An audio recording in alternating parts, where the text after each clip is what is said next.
You know, one of the strangest things about food is people don't realize that food is regional, or it used to be. And right now, because of airplanes and freights and stuff like that, we're getting away from the regional concept of food. But if you think back in history, what you'll find is, like, for instance, if you go with the German cuisines, lots of potatoes. The reason why they did a lot of sausages and stuff is because their meat wasn't of the best quality. They had lots of carrots. They had very little tomatoes and stuff like that, so you didn't see a lot of that in their cuisine. The Orientals, the Asian people invented pasta, but they used rice flour, where the Italians used semolina and wheat flour. Because if you think about what was originally in the dish, what they had in their region, it makes sense, and you can just, that's your recipe right there for most things. I mean, obviously there's a little bit of variance on how they prepare food, but you always will know what the recipes consist of just by following the history. Being a personal chef, in my eyes, it opens up the opportunity to deal with the complete spectrum of food. I mean, I had a guy come into town a couple weeks ago that wanted a really, really true Hungarian goulash. And he wanted with the spetzos, which are noodles, the homemade noodles, and the whole 9 yards. And he loved it.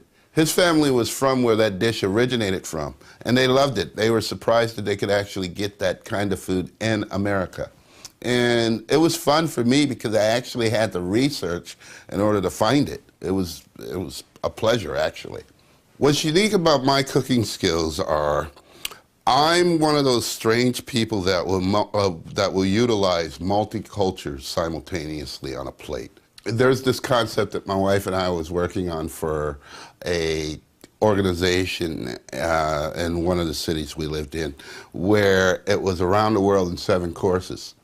We actually did a different dish for every continent in the world, and that was fun. I mean, but me personally, I like to do that on a plate.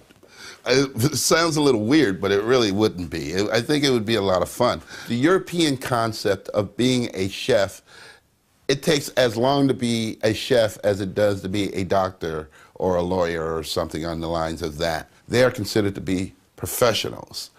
In the United States, unfortunately, if you worked at Denny's for 6 months, you will refer to yourself as a chef. I think it's one of the strangest things we do in this country, because there's no way that a 20-year-old kid, they might be a talented cook, but they could never be a chef. I literally started cooking with my dad in a chicken shack when I was like 8, 9, 10 years old. I don't remember. Whenever we did something bad, he would make us literally go work for a couple days in the chicken shack as a punishment.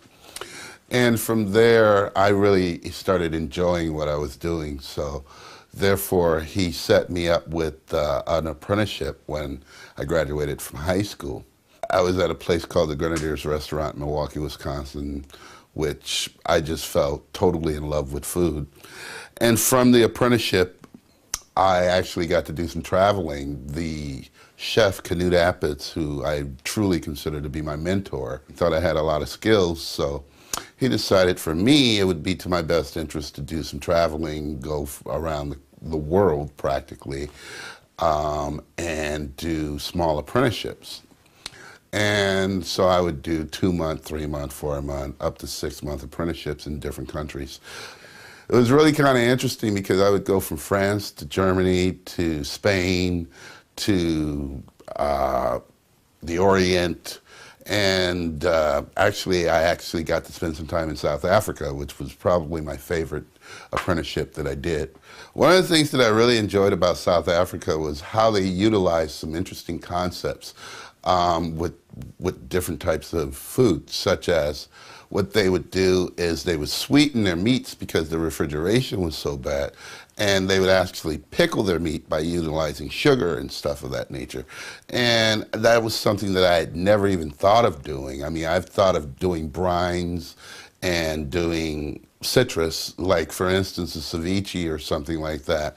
But I never thought about actually using cane sugar ground up, coating your meat, and actually hanging your meat and then cooking it from that point. It was a very interesting concept. I really do enjoy the art form of cooking and utilizing different things in different manners, such as, like I was saying before, I like to play with food in a way that you'll never forget what you see and taste on your plate.